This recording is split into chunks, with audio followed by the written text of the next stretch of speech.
Why is the shopping cart always in the top right of the screen? How do companies predict my purchases? Why do prices end in 9? Why do fast food companies use red and yellow in their logos? Why do restaurants always have one expensive menu item? Researchers, marketers, and very curious people seek the answers for how we make decisions and how we choose products. Clicksuasion finds the secrets that companies use and shares them with you. Why do I feel better when I bought the last remaining airline ticket? How do I make choices based on colors and fonts? Welcome to Clicksuasion. Today's guest, Dan Ariely. Dan's a 3-time New York Times bestselling author. Doesn't need much of an introduction. His books include Predictably Irrational, The Honest Truth About Dishonesty, Irrationally Yours, Payoff, and his current book, or most recent, Dollars and Cents. Dan, welcome to Clicksuasion. Hello. Nice to be back. Outstanding. So, in your other books, you've discussed this decision-making, psychology, and behavioral economics. For the next book, Dollars and Cents, why financial decision-making? So, first of all, I've discussed some of financial decision-making before. A lot of technology has come about for payment and for electronic transactions that is actually making things more difficult for us. So if you think about a time when we had just cash and we got paid weekly and there were no mortgages and no long-term savings and so on, life was really very, very simple. But as technology is getting more complex, we get credit cards, of course, but Apple Pay and Android Pay, and the financial life becomes more complex, and there's all kinds of things you could do in autopay. People are making more and more mistakes. And I would say that in general, what guides my research is to look at the loss of human potential. I look at lots of places where we could be living in a better way and we're not for some reason. And I'm trying to figure out, are we living with not to our full potential, and what are the mistakes that we're making? And financial decisions has always been something that we made mistakes, but I think the number of mistakes we're making now are increasing. And especially with our increased longevity, that creates an extra problem. What are some common mistakes that we're making? And I'm probably guilty of these too. So there are many. And it's all about. So let's start with the basics. To think correctly about money, we need to think about opportunity cost. Right? And opportunity cost is the question of what else could I do with this money now and later. So in principle, every time you are trying to buy a cup of coffee, you should be thinking, what other usages do I have for this? If you're in North Carolina, $2.50, if you're in San Francisco, $8, what else can I do with this money? And is there a better use than this cup of coffee? And if you come up with the answer, no, there's not a better use than this cup of coffee, then you should go ahead and buy the cup of coffee. But opportunity cost, which is a wonderful thing, also is very, very hard to think about. So what happens? We just don't end up thinking about opportunity cost. And it's kind of interesting that the essence of money, which is that it is about opportunity cost, is also what makes money so difficult. And if we can't think about money the right way, how do we think about money? The wrong way. And it turns out there's all kinds of wrong ways to think about money. So before we talk about the specific, I want to kind of say why is it so difficult to think about? And then the other piece is that there's something called saving and something called spending. And saving is really just delayed spending, right? It's something that we want to spend later.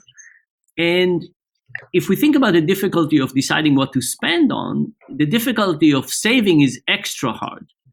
And the reason that saving is so difficult is that we are in general not very good at delayed satisfaction.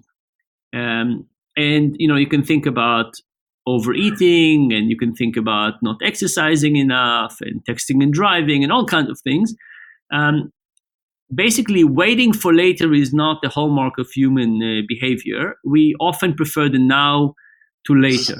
So money is hard. It's hard to think about opportunity cost, and then saving is extra difficult. And we have to recognize that one of an amazing achievement is the increase in longevity in the Western world.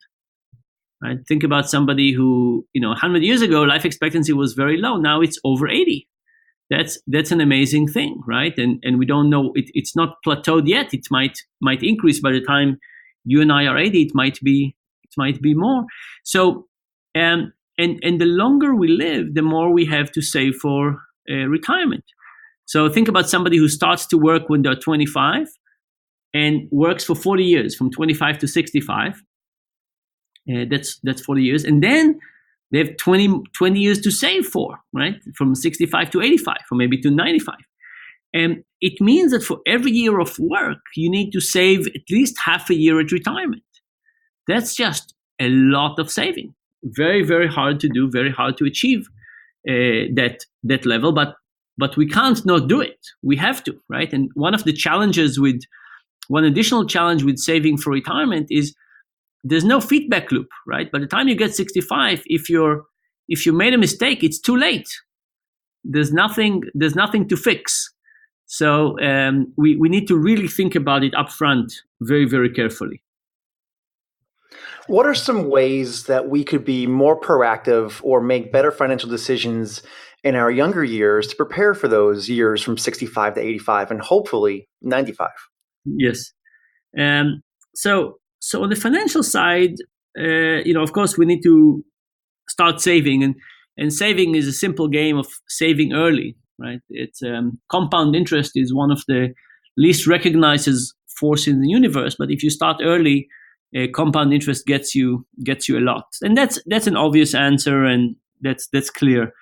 I think a more interesting answer is we need to figure out how to temper our adaptation and how to accelerate our spending, and we need to think about those carefully. And here's the thing: there's something called the hedonic treadmill, and the hedonic treadmill is the idea that we often think that buying stuff will make us happier, and it does, but for a short term.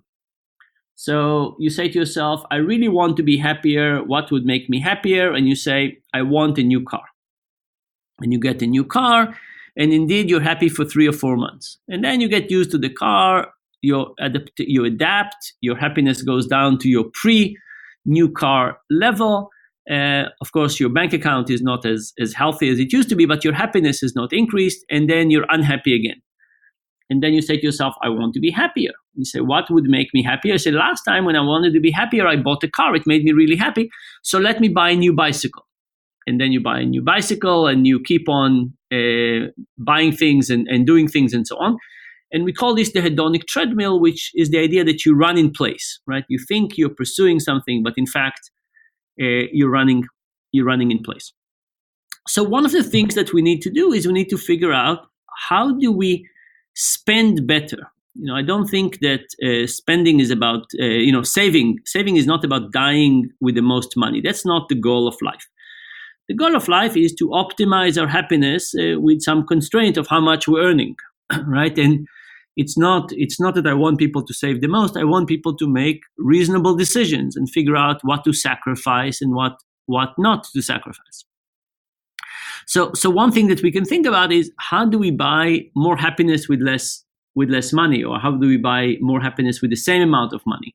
And the hedonic treadmill tells us that there are some things that we make mistakes that we think will get us great amount of happiness, but they don't.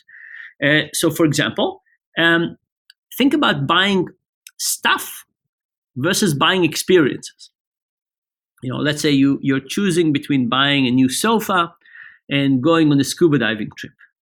You might be thinking to yourself, if I get a new sofa, I'll have a new sofa, a comfortable sofa for 10 years. That will be great. And if I go on a scuba diving trip, that will be 10 days and then it will be over. And that's, of course, true. But it turns out that from an adaptation perspective, the sofa would give you a little bit of happiness when you get it as new, and then soon enough you'll get used to it. The scuba diving trip will have 3 periods. There'll be the time before the scuba diving trip when you would anticipate it. There will be the time of the scuba diving trip, which will be the shortest of the periods, but hopefully will be fun. And then there'll be the period afterward in which you would reflect on your life and you would feel that you've acquired a new skill and you know something new and you would have something different. And from that perspective, there are experiences that people adapt to less than they adapt to stuff. So figuring out what kind of things we're going to not adapt to and what kind of things we could do to avoid the hedonic treadmill is very important. And another component related to this is adaptation. So imagine that you say, you know what, I'm living in a 2-bedroom apartment. Let me rent a 4-bedroom penthouse. And you move to renting something bigger and fancier and so on. And life is indeed better. And then you get used to it. But now scaling down is going to be very tough. Right? Once we got used to a certain level of life, scaling down is going to be difficult. And I remember when I was in grad school, and I got my first faculty job, and I moved from getting, a PhD student stipend to getting an assistant professor salary. Huge jump, right? I was getting lots more, not that much in reality, but much more.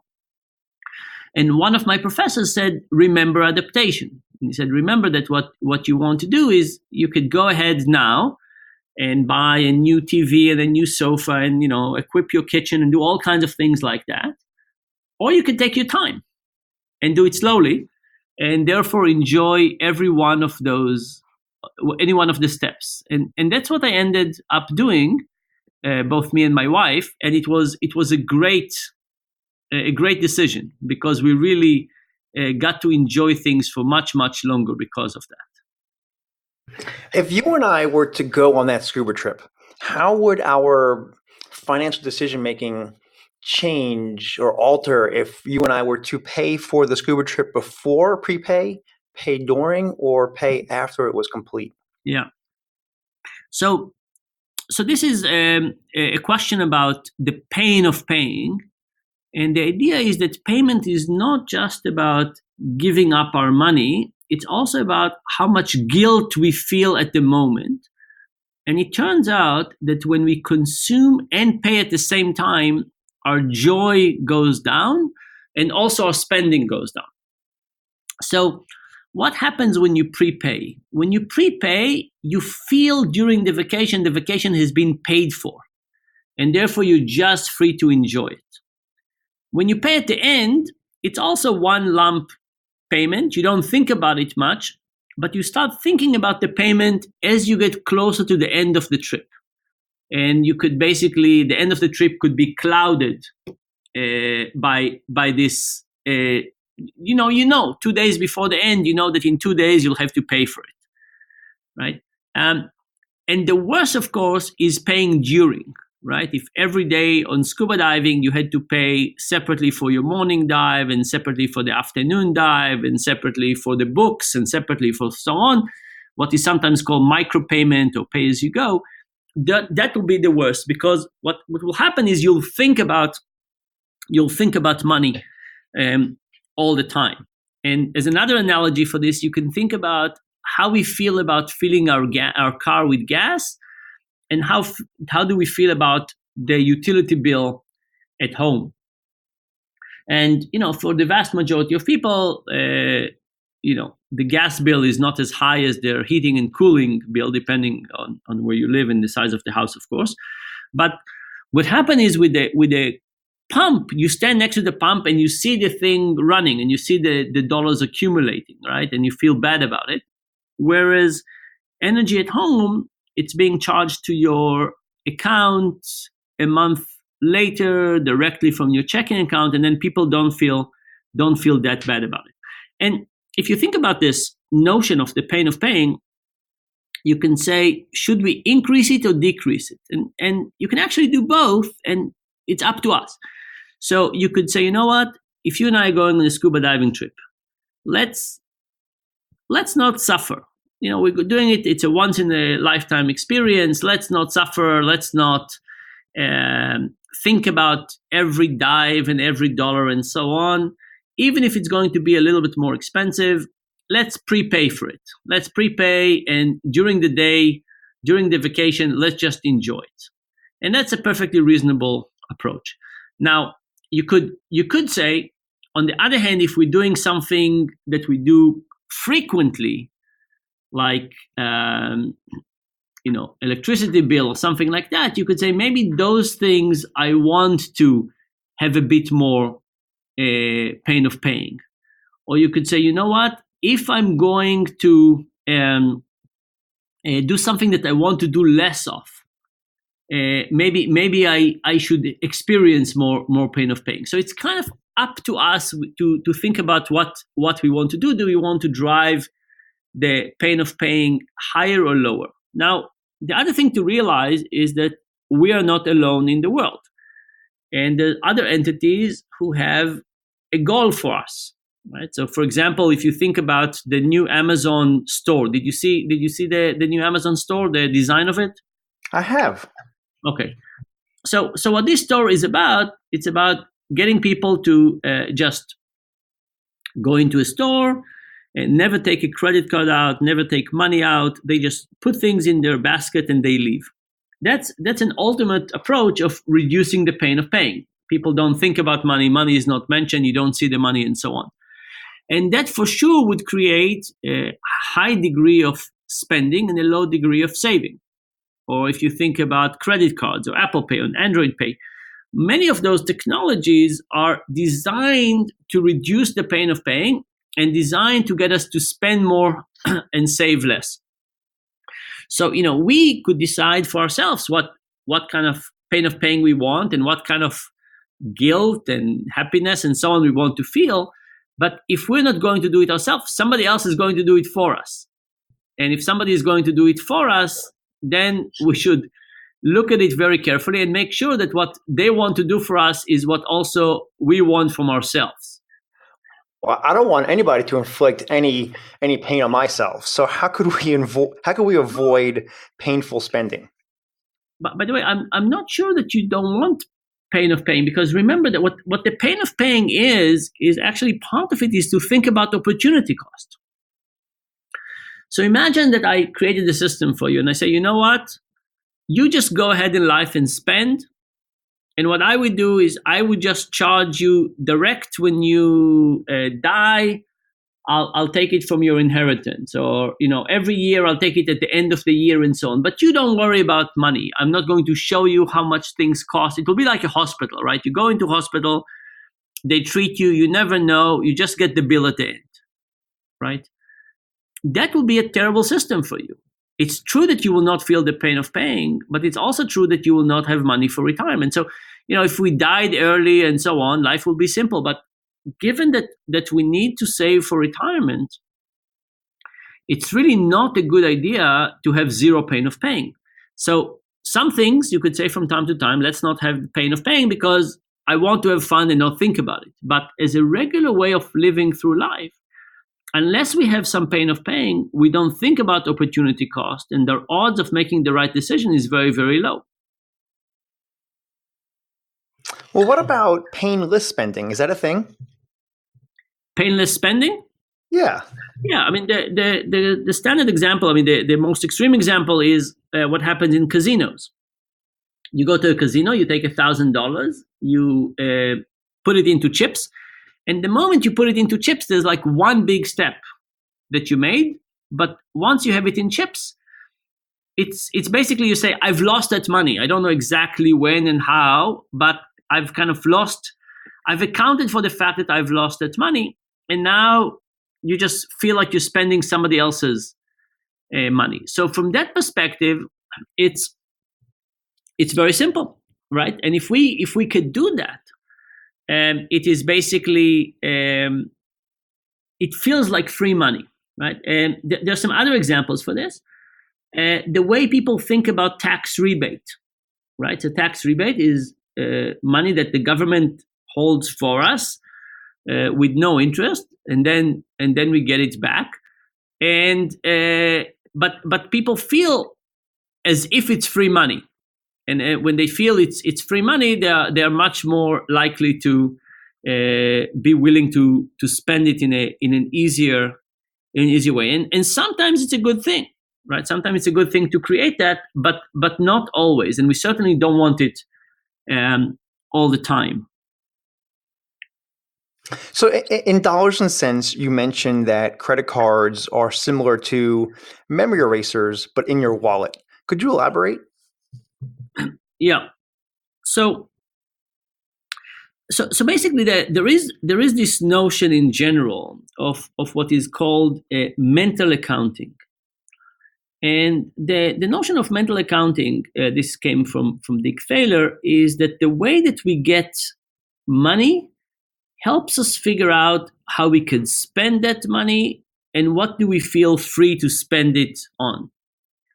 So imagine the following scenario. Imagine you work for me, and I'm giving you a raise, and I can either give you another $1,000 a month, or I can give you $12,000 at the end of the year. Which one of those would you prefer? And most people say, the rational thing to do is to get the $1,000 a month. You get the money early, and you can save it, you can pay bills, you can do all kinds of things. But when I ask people which one would make you happier, most people say the one that I get the money at the end of the year. And why? Because under those conditions, people feel more comfortable spending it on things that they really want. So if the money comes in your regular checking account, you feel like in the regular salary, in the same stream of income, you feel the need to spend it on the same kind of things. But if it comes at the end of the year, you treat it like a special pot of money. And now that it's a special pot of money, you don't feel the same responsibility. You say, I can spend this on something else. I can go on vacation. I can buy a motorcycle. I could do something special. And that's an important step. Now, I'll tell you one story. In some of this research for the book, most of the research is kind of lab research, but I learned about a person who self-declared herself as being very stingy. And she said it was tough to be stingy. It's tough to be stingy because she would go to dinners with friends and people would order, and she knew that at the end of the meal they're probably going to share the meal, they share the bill, and she was like miserable all the time because she would say, this person got an expensive dish and this person got another glass of wine and I'm going to have to pay for it, and what is my part? So she would feel inside very, very much stressed over this. And it was really tough for her in her life in general. And one of the things that was difficult was that her family wanted to go on vacation, but spending money on vacation was very tough. So she said, how can I trick myself? How can I make myself to feel that I'm not spending my money? Because when she went on vacation and she thought every $10 and everything she was spending on it would just kill her, it would just take the joy out of this. So she wanted to create a different mental account. She wanted to create a different way to think about vacation money. So what she did was she opened an account in a different bank, and she said, this account is going to pay for taxes, home repair, and whatever is left we'll use for family vacation. And, she put money, direct deposit every month from her checking account, and whatever was, taxes was taxes, and whatever was home repair was home repair. And every year she had some money left, sometimes more, sometimes less. But that money, she basically transitioned it like to coupons in the casino, and all of a sudden she felt more free to use it. So that's the kind of tricks we can play on ourselves to behave better. Financial trickery reminds me of the dedication in your book, which is probably one of my favorite parts of Dollars and Cents. And the dedication is to money for the wonderful things you do for us, the terrible things you do for us, and all the gray matter in between. What is the gray matter? Well, the gray matter is a combination of thinking about our brain right? Which is gray matter, and of course the gray area between the good things and the bad things. And this is actually the reason why I'm so skeptical about financial. There's some things that we can do with financial advice, but in general, I'm a little skeptical about financial advice, because it really is a very intricate combination that everybody needs to figure for themselves what is their perfect sweet spot. And there's lots of gray zones. So if somebody is saving zero, that has to be the wrong answer. But if somebody is saving between 10 and 20% of their income, it's hard to tell what's the exact right approach. And so money is amazing. Like when you think about money, think about the advances that we have with money, right? We can save, we can store it, we can get interest, we can specialize, right? We can trade off dramatically different things, right? I can buy a tiny bit of broccoli. I mean, there's all kinds of amazing things that happen because of money. There's also all kinds of things that we do that are really terrible, that are making it very hard for us to live correctly and save the right amount and not over spend, and we take too much pride in money, and we have issues with property and so on. So it's very, very difficult to figure out. But the gray zone is this area when we have to figure out what works for us. And the reality is that it's not easy. And the book doesn't really give financial advice in a kind of Susie Orman way on saying do X, Y, or Z, because I don't believe that's right. I think that the right approach is to say, here's some places where you might be failing. Here's some things that we might want to improve, and let's think about those. And I think that's kind of the right approach. We've been chatting with Dan Ariely, author of Dollars and Cents. Dan, it's been an absolute pleasure chatting with you today. Dan, where could we find Dollars and Cents?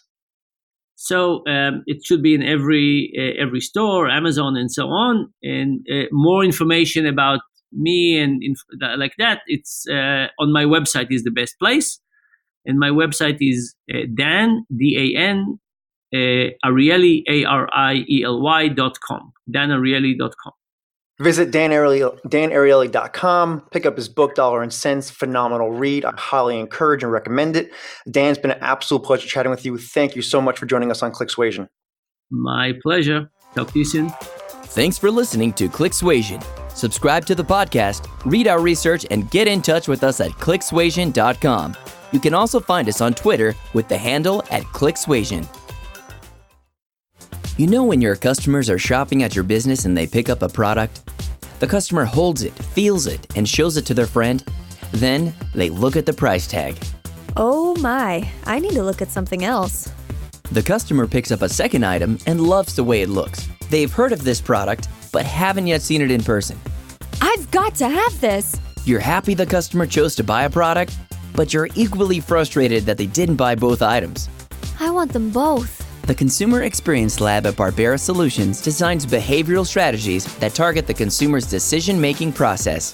BarberaSolutions.com. Because the opposite of rational is not irrational. BARBERA Solutions.com.